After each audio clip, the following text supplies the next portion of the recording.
Let me begin by reiterating what I have said from day one of this campaign, and that is that Donald Trump is the most dangerous president in the modern history of our country, and he must be defeated. Tragically, we have a president today who is a pathological liar and who is running a corrupt administration. He clearly does not understand the Constitution of the United States and thinks that he is a president who is above the law. In my view, he is a racist, a sexist, a homophobe, a xenophobe, and a religious bigot, and he must be defeated, and I will do everything in my power to make that happen. Last night, obviously, was not a good night for our campaign from a delegate point of view. We lost in the largest state up for grabs yesterday, the state of Michigan. We lost in Mississippi, Missouri, and Idaho. On the other hand, we won in North Dakota, and we lead the vote count in the state of Washington, the second largest state contested yesterday, with 67% of the votes having been counted. We are a few thousand votes on top.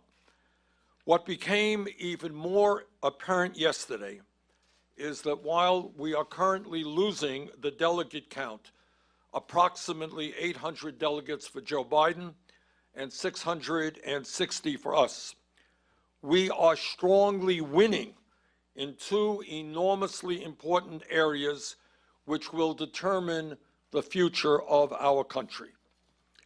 Poll after poll, including exit polls, show that a strong majority of the American people support our progressive agenda. The American people are deeply concerned about the grotesque level of income and wealth inequality in this country, and the American people want the wealthy and large profitable corporations to start paying their fair share of taxes. Overwhelming support for that. The American people understand that the federal minimum wage of $7.25 an hour is a starvation wage.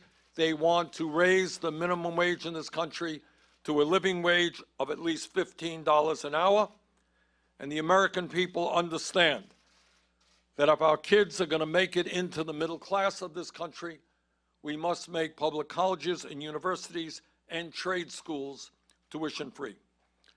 The American people understand that we cannot continue a cruel and dysfunctional healthcare system. And it is amazing to me to see that even in conservative states like Mississippi, there is an overwhelming understanding that we are now spending twice as much per capita on healthcare as do the people of any other country, while 87 million of us remain uninsured or underinsured.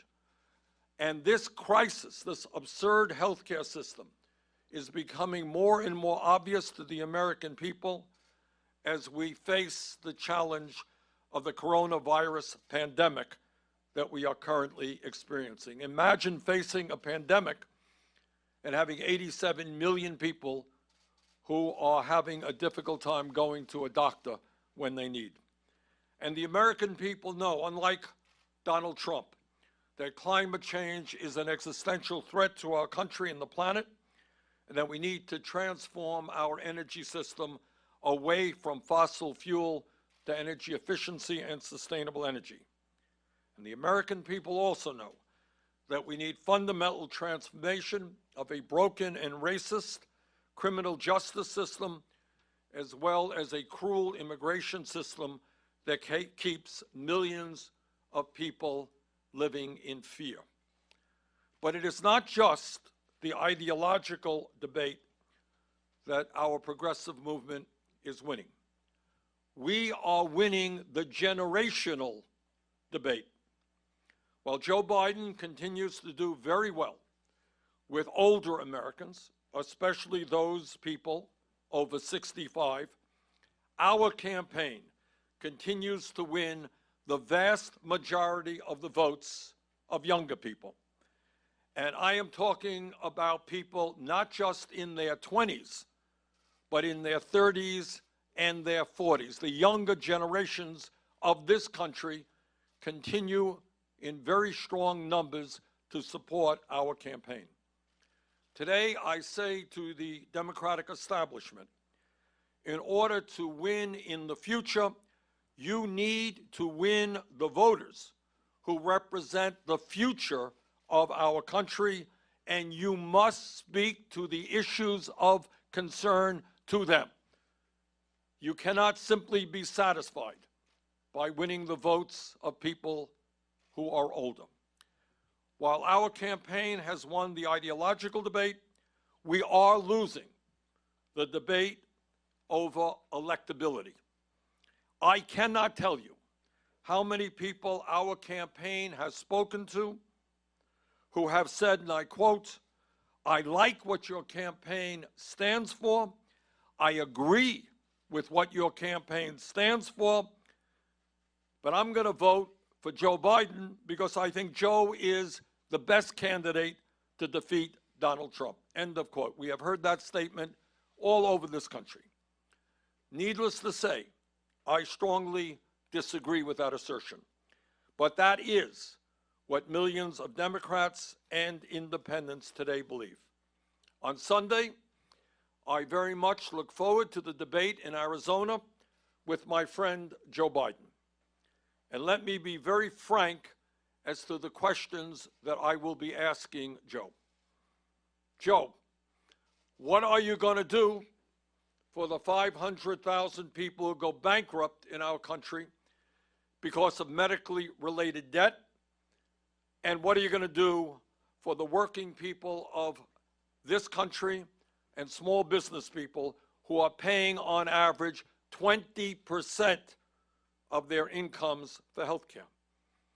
Joe, what are you going to do to end the absurdity of the United States of America being the only major country on earth where health care is not a human right? Are you really going to veto a Medicare for all bill if it is passed in Congress? Joe, how are you going to respond to the scientists who tell us we have 7 or 8 years remaining to transform our energy system before irreparable harm takes place to this planet because of the ravages of climate change? Joe, at a time when most young people need a higher education to make it into the middle class, what are you going to do to make sure that all of our people can go to college or trade school regardless of their income? And what are you going to do about the millions of people who are struggling with outrageous levels of student debt? Joe, at a time when we have more people in jail than communist China, a nation 4 times our size, what are you going to do to end mass incarceration and a racist criminal justice system? And what are you going to do to end the terror that millions of undocumented people experience right now because of our broken and inhumane immigration system? Joe, what are you going to do about the fact that we have the highest rate of childhood poverty of almost any major country on earth, and are living with the fact that 500,000 people tonight are homeless and 18 million families are spending half of their income to put a roof over their heads? Joe, importantly, what are you going to do to end the absurdity of billionaires buying elections and the 3 wealthiest people in America owning more wealth than the bottom half of our people? So let me conclude the way I began. Donald Trump must be defeated, and I will do everything in my power to make that happen.